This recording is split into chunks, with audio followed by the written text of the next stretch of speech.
The secret, very secret, highly confidential strategy of Deputy President William Samoei Ruto in the 2022 presidential elections will blow your mind. This strategy, which will give him more votes than any Kenyan can imagine right now.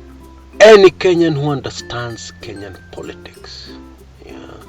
This huge number of votes will be gotten in a very crafty way and not by rigging. No way. They'll be gotten. Anyway, that is what my show is about today. Karibu sana. And please remember to take full advantage of my special offer, because this strategy is very closely linked to what unfolded in the 2007 presidential elections. Raila is popular today because of something very important that happened. The way voters voted in 2007. Find out what it is, but also get the book for full details. I'm of course in the final stages of production. I will start very soon posting those videos. Part 1, part 2, part 3. Video version of this book. Video version of this book, Let the Blood Flow. In my opinion, the most important information every Kenyan should know going into the general elections. These highly complex general and presidential elections we're going into. And those videos will be posted directly to those who have purchased the book. So even if you don't read, get the book now at the low price.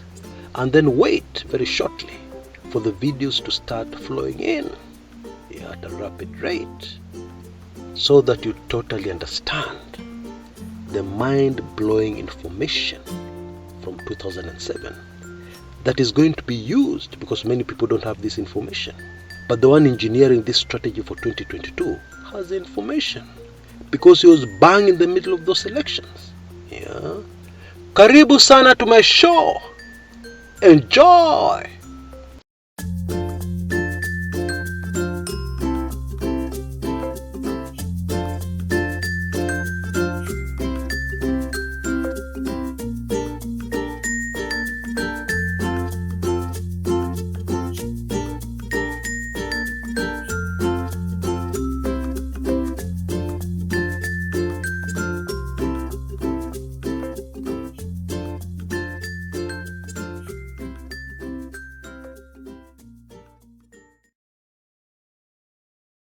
I challenge anybody to go out there and find for me a serious analysis of how Kenyans voted in the 2007 presidential elections. I challenge you.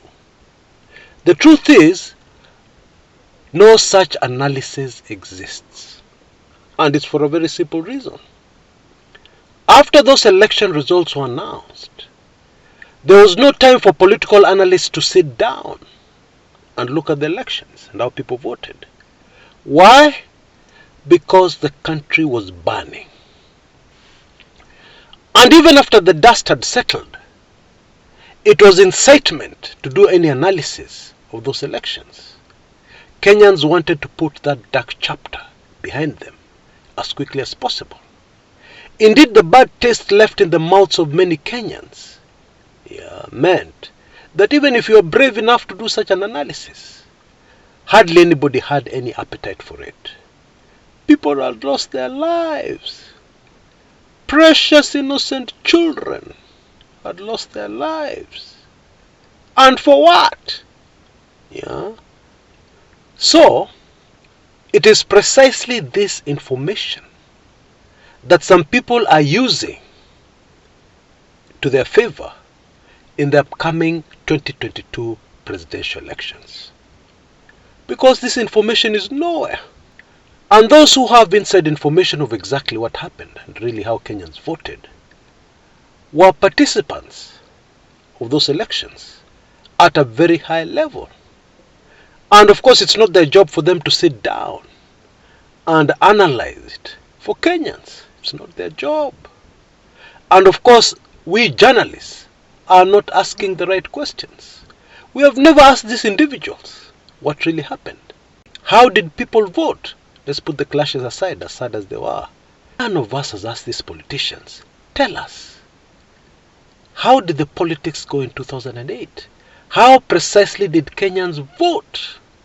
Yeah. And did this have any connection to what happened after that? Very important questions. Well, for those who follow this channel, you have a huge advantage. Yeah, because many of you have already accessed a very deep, detailed analysis of those elections. Anyway, let's come to the present. How is this information going to be used? You know, every day I marvel at the many numerous similarities of the run-up to the 2022 elections and the run-up to the fateful 2007 general elections, and especially presidential elections. And now, one of the candidates wants to recreate the exact situation as it was in 2007 for their advantage, hoping that the public will react in the same way they did in 2007. Now, let me not keep you in the dark anymore. Let me quickly summarize what happened politically. My late political lecturer, with his many years experience in Kenyan politics, dating back to before independence, was sure that Mwai Kibaki was going to win comfortably. Okay?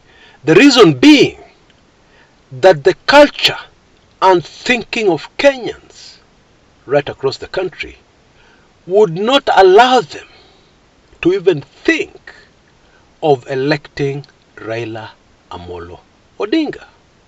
He was, of course, wrong. One of the very few times he was wrong. But here's the key point. I have reason to believe that those who were in charge in 2007, organizing those elections, getting Mwai Kibaki ready for re-election, had precisely the same thinking as my political lecturer. And don't forget that Kibaki had in his corner the self-proclaimed professor of Kenyan politics, the late Daniel Toroitich arap Moi. So Kibaki was sure. And this explains why in the end the elections had to be hurriedly and carelessly rigged. Clearly, no plan had been made in advance to fiddle with those elections. Why? Because the Mwai Kibaki camp was sure they were winning those elections. Now, this is a classic case of old thinking being quickly, swiftly overtaken by events. This is what happened. You see, the Mwai Kibaki government had become very unpopular very quickly. To make matters worse, Mwai Kibaki was quite a contrast to his predecessor Moi. He never spoke in public about these issues. He just remained silent. That angered Kenyans even more. Because at least Moi, even if things were bad, he spoke to the public, even while he was messing them up big time. And that worked for the masses. Now here was a president who was not talking, and yet Kenyans had elected him with all their hearts. Secondly, Kenyans had overwhelmingly voted for the Rainbow Coalition, which was a collection of politicians. Now, as President Kibaki moved into State House shortly after that, this collection of politicians vanished, and what was left was this very strange president who never spoke, hardly ever spoke. Now, I'll give you the analysis of my late political lecturer, because I believe it was the analysis of those who were in power at the time. The foundation of the whole strategy was to make sure that the House of Mumbi was fully behind Mwai Kibaki. And of course, to do this, it was important that they create a perception, especially amongst the House of Mumbi, that this particular election was going to be a Kikuyu versus the rest general election. Yeah? And that would garner all the House of Mumbi votes. That sounded very much at the time, and even today, like a Moi strategy. Yeah, Moi knew that the Kikuyu had numbers. For years, he had lusted after the Kikuyu numbers, which he could never get, even in his wildest daydreams, and he knew it. And so according to these calculations, with the House of Mumbi voting almost to a man for Kibaki, they just needed small pockets here and there of votes, and Kibaki would be safely back into State House. And looking at that plan at the time, it made a lot of sense. It looked like a very solid plan. But hey, never underestimate the emotions of voters. Now, I hope I don't lose anybody. I'm talking about the secret strategy of Dr. William Samoei Ruto, the Deputy President, in the upcoming general elections. So that even if he does not win, he gets enough votes to force a government of national unity. Because you need enough votes. If the other person wins by a landslide, the plan is no longer feasible. So, I hope all of us are on the same page. Right! We were talking about what went wrong. Never underestimate the emotions of voters. Indeed, let me put it in another way. As a politician, fear! Get terrified at the emotions of voters. They can break you into pieces as a political candidate. No question about that. And that is precisely what happened in 2008. There was a massive anti-Kibaki vote. So massive, so much so that even issues, cultural issues like circumcision and non-circumcision, did not feature. They became irrelevant.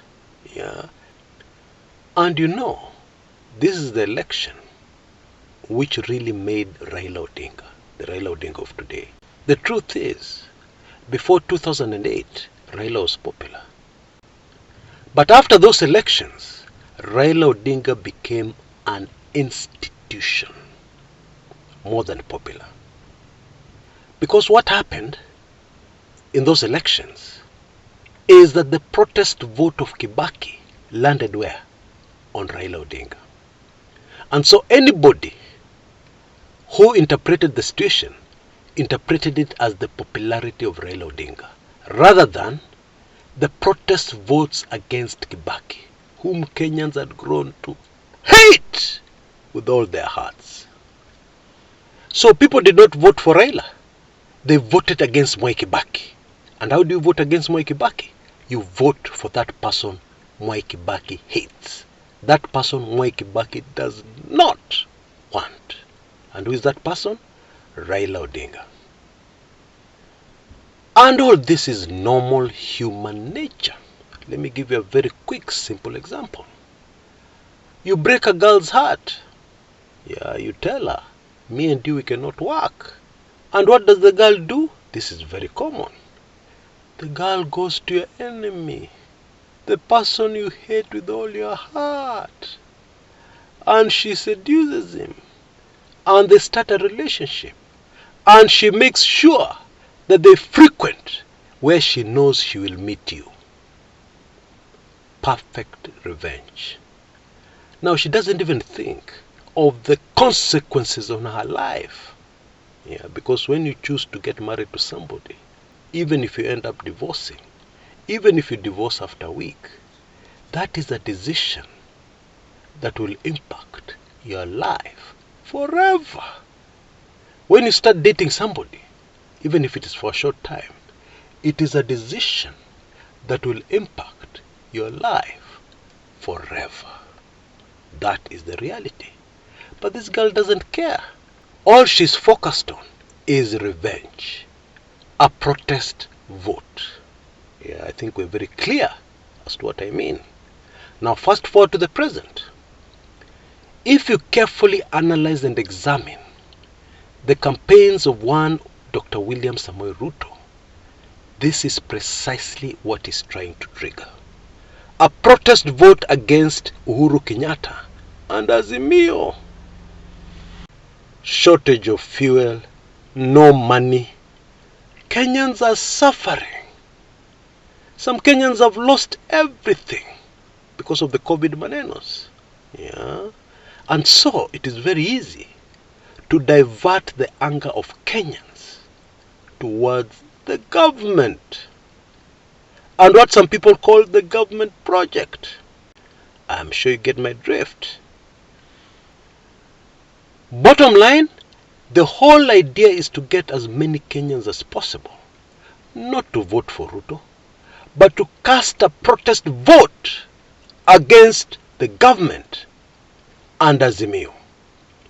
And of course we know that President Uhuru Kenyatta, the current head of the government, is the chairman, the leader of the Azimio coalition.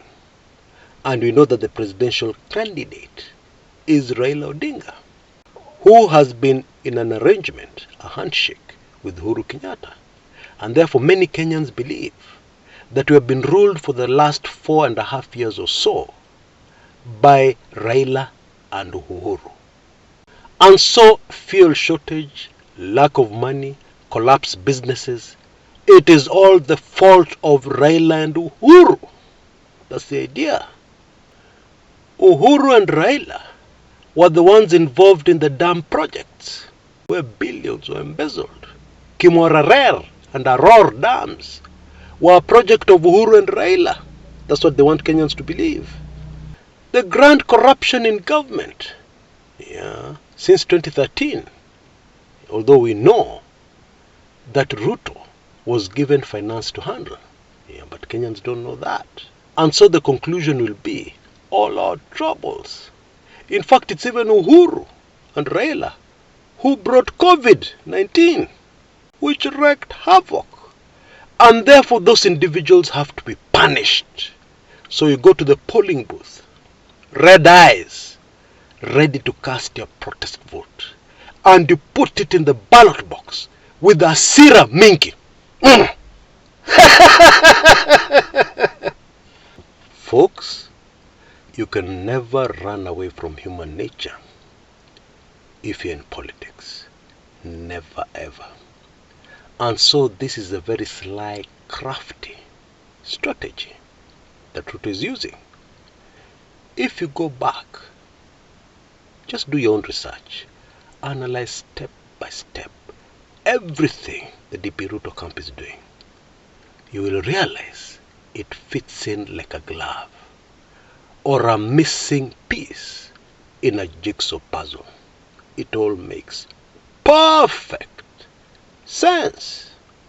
So the question now is, will it work? I'm afraid I have some bad news. The likelihood of this strategy working in the Kenya we live in today is very high.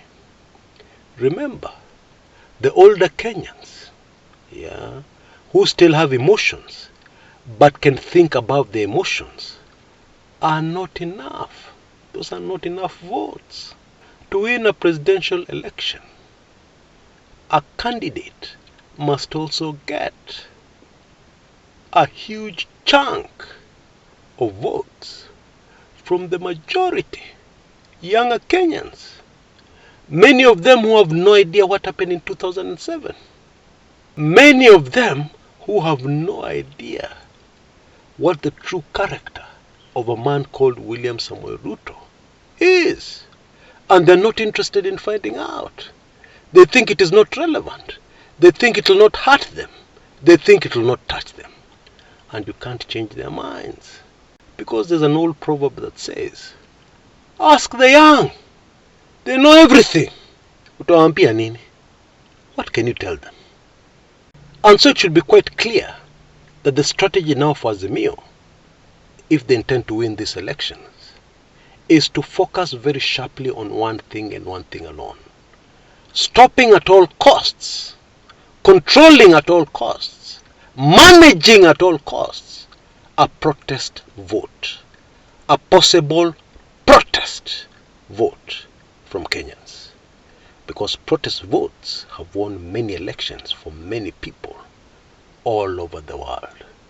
Protest votes, if not controlled early, are unstoppable. Now, according to my calculations, this protest vote, unlike in 2007, will not be enough to give William Samoei Ruto a win. Yeah? But what it will do is that it will make the results of the presidential elections much, much closer than what most people think, which of course is the perfect environment and situation for somebody to force a government of national unity by rejecting the results, claiming fraud, claiming a stolen election. And it will only be able to fly because the number of votes both candidates will get, will be close enough. Yeah, a difference of about 1 million or so, yeah, is enough to contest and convince others that something went wrong, even if it didn't. Tafakari hayo.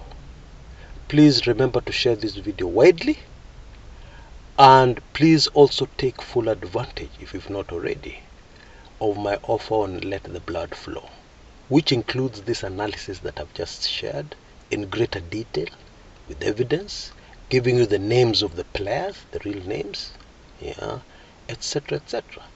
And of course, it gives you 1 year free membership to my weekly intelligence briefings, where you'll also find other sensitive information on these very complex 2022 general elections we're about to go into, yeah, very shortly, very shortly, in less than 100 days.